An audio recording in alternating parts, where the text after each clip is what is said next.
Good afternoon. My name is Anne, and I'm here to convince you that you need a ramp. Now, do you use a wheelchair? I have no idea. Do you struggle with stairs? I couldn't tell you. What I do know, however, is that more people can use a ramp than not.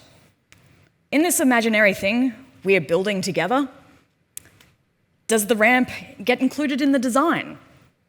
Does it even factor into the minimum standards that is required for this imaginary thing we are building together?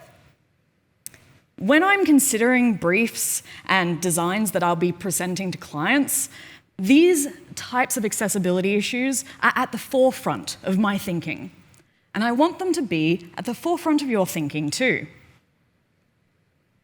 Now, I'm disabled. Many of my friends and family are disabled. You may be as well. You may have loved ones who are disabled. It is an unfortunate fact of life that every way that we interact with the world is affected by these disabilities that we have. A great example of this is trying to eat together. It is something that is so necessary, so cross-cultural, that we all know how important it can be.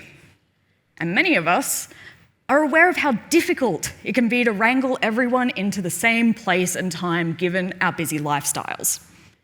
You throw in a disability where someone has a restriction on what they can eat, and all of a sudden it just feels so exhausting to organise. But you make it work. You do this because you don't want anyone you love and care about to feel isolated and left out. A humble fish and chip dinner had with your family and friends is way more valuable than a fancy 3-course expensive feast somewhere else, simply because everyone that you cared about and mattered could be there.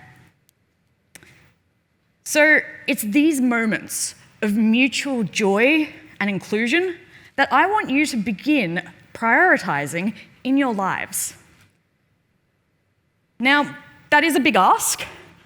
I'm not just going to let you guys, go off not knowing anything. So, we need to address these things that we may do subconsciously. First one, being afraid to ask questions about accessibility needs. I know this one can feel daunting because you don't want to be insensitive or say the wrong thing. But what's worse is just not asking at all, honestly. And one of the best things that you can start doing immediately is ask questions about accessibility.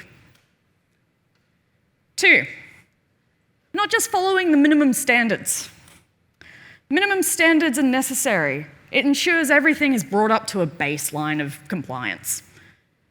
Being able to include more people elevates the experiences for everyone involved, teams and people. 3, treating accessibility as a separate function of the decision-making process. Accessibility should be included in your entire consideration of an event, of whatever you might be doing or building. A ramp is a ramp, and everyone can use it. Why not make it desirable to do so? So what happens if the consequences of these negative practices can result in the following design faux pas. Here we have the classic ramp to some stairs. It's just classic inaccessible accessibility. You can actually see here that the additional stair was installed on top of the ramp portion, thereby wasting the materials involved. I'm sure that the minimum standards of design were met in this case, in that a sturdy deck was built. However, without asking these questions about accessibility, we're left with an insulting design flaw. Let's put this into some words.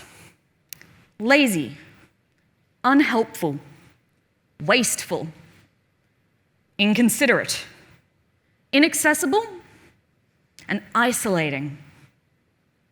I found this example when trying to find a place to have a coffee with students. As was said before, I am the disability officer with the QT Student Guild for this year. When I meet up with students, it is imperative of me to find places that will not make the students feel like their entire existence is a burden. I must go up to the vendors and ask these questions and be proactive about accessibility. I need to be able to meet with students and move side by side with them as equals.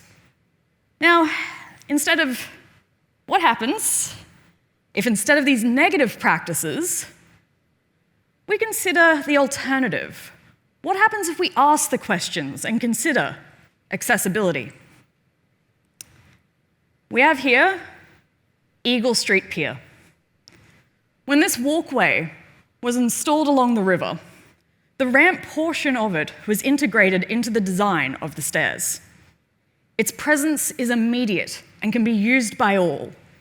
Maybe you're pushing a pram, some heavy boxes, a bike. Maybe you're using a wheelchair. Everyone can use it.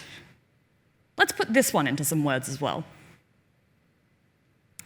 Inviting, developed, integrated, open, and welcoming.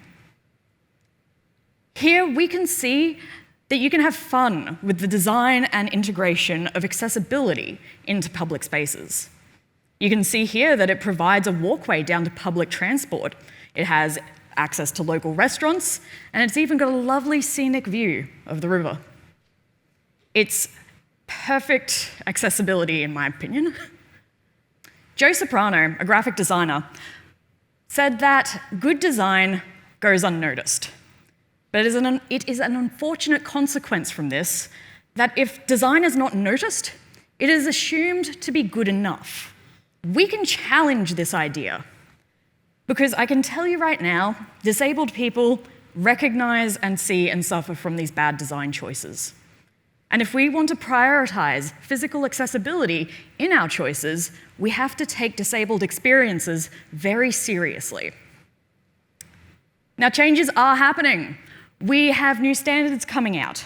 However, the industry bodies have been railing against them, stating that they don't want their cost blowouts to happen. This is not the case, though. This doesn't have to be the case. If we prioritize and reward designs that both meet and exceed these standards, whilst also remaining within budgetary constraint. Additionally, this argument of immediate cost increase completely ignores the future costs of having to retrofit these buildings to be compliant, because our population is aging. We're going to need to do that. Why should we demand that disabled people and pensioners just have a spare $50,000 in their pockets to renovate a house that they may not even own, when instead we can come in and ensure that these buildings, new buildings, are up to accessibility and energy standard compliance for about $6,000 per new build? If the accessible areas that are designated for disabled people are out of the way, if accessibility is not included in the main design process, and when industry bodies rail against these basic standards, then that is an explicit choice. Well, that is an explicit statement via those design choices to hide disabled people out of the way. And that's unfortunately the truth of how everything is built these days. I need to make the effort to help reduce that burden. You need to make the effort to help reduce those burdens within your sphere of influence and your capability. And again, how? 3 simple things. Asking questions in good faith about accessibility and acting on them. Going above and beyond the minimum standards. Get innovative with your solutions. And having accessible choices integrated into the whole process and not separate. We are the designers and influencers of our lives. We can help people see what may need to be changed in their lives to make areas and spaces and events way more accessible. So take with you these words, these experiences today. Go out into the wild. See what you can find. Analyze it. Name it. See what you can do to potentially change it. And don't be afraid to make those changes and question those things, even if the effects won't be felt immediately.